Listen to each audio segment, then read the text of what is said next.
All right, this is Lowe's 390, customer Poteet. We've got a open concept kitchen where they're actually tearing out some walls and making open to the other living room areas. So you've got an open space here above, but this had to have a header remain above it. And there's a column that had to remain above that side over there. So let's talk about the sink side of the room first. There is a soffit that's up above this overhead. That soffit is staying. I've given you measurements from the right-hand side all the way to the end of the soffit. I've given you measurements for the height of it as well as the depth of it. Now this floor, its tile floor is being torn out. That's from that unfinished subfloor over there to the actual ceiling is 96¼ inches. That should hold over here, but I can't measure the thickness of the floor here. It's been installed after the fact.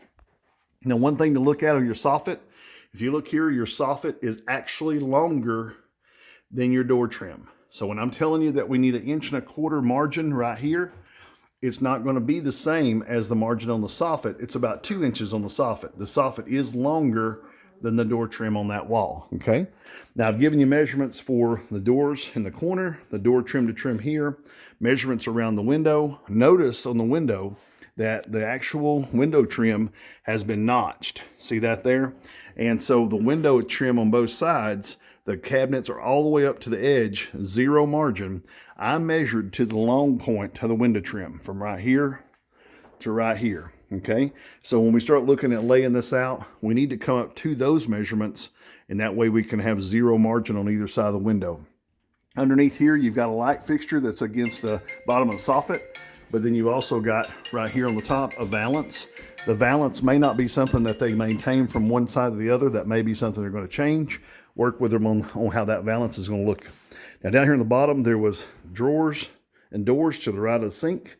Sink base is a traditional sink base. Dishwasher to the left of that, and another cabinet to the left of it. So all in all, these cabinets are going to be 2 inches less right here than the measurement from that door trim. All of those cabinets will be 2 inches less than the measurement from the door trim. I give you the center line of the window to the right-hand wall, so that's where your sink base will center on the window. Now let's start over here on this side where the actual cooktop is. Again, this opening has been cut in the opening to the wall. That doorway will stay.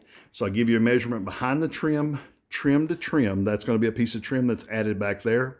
And then I give you a measurement from that trim all the way over to that column.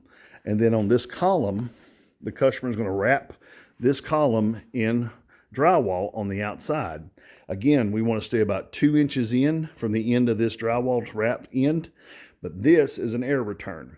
So when I'm giving you measurements on this, the air return is right up against the end of these three 2x4s. So that is 4.5 inches from the end of the wall is where the actual edge of the air conditioning return is. It is 6 inches deep, 24.5 inches long, and 20 inches tall. We would like to put that behind the cabinet by doing a decreased depth cabinet in front of it. So if this is 6 inches, we want to do the cabinet at about 17 inches deep, reduced depth 17, so that that doesn't get in the way of anything. And then we want to put an M panel here on the end that actually makes it look like it's a full depth cabinet. That's how we can fix that one. This will be a 27-inch cabinet that would go here. Now on the other side of that, I've given you a center line on where the cooktop is. That's the wire from the right-hand side where the actual trim of the door is to the wire of the cooktop.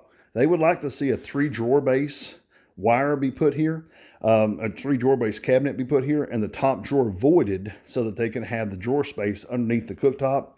He's built the wall in at 35 inches. The height of the wall is 35. Now our standard is 34.5. All that means is we're going to have to plan on blocking these cabinets up an additional 1/2 inch. He wants us to make sure that we do the same thing on both sides so that we don't have one side of the room higher than the other. So we'll have the same blocking, another 1/2 inch of blocking underneath these cabinets. Then we would have the same over here, another 1/2 inch of blocking of those. Now the last thing is this wall where the refrigerator is.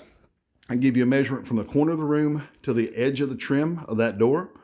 There's a vent that's right here.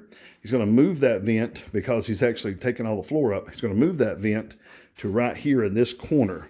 And that way it's about within 3 feet of that next cabinet. We determined tonight we need about 3 feet of wall space here so that you have about 4 feet of walking space. So keep those cabinets on that wall at least 3 feet out of that corner so that the refrigerator and the oven and the pantry that goes here doesn't get into that. Also double check from the edge of this countertop to the side of your oven cabinet. We want to try to keep at least 42 inches of space in here for that to work out on that side.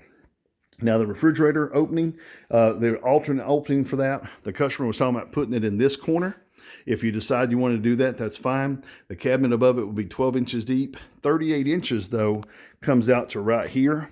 And at 38 inches, that leaves you about 6.5 inches for us to put like a little open end shelf or something if we put the refrigerator on the right-hand side instead of against the wall over there. All right, I think that's pretty much it. If you have any questions about this kitchen, feel free to give me a call at 423-650-1051. Have a good day.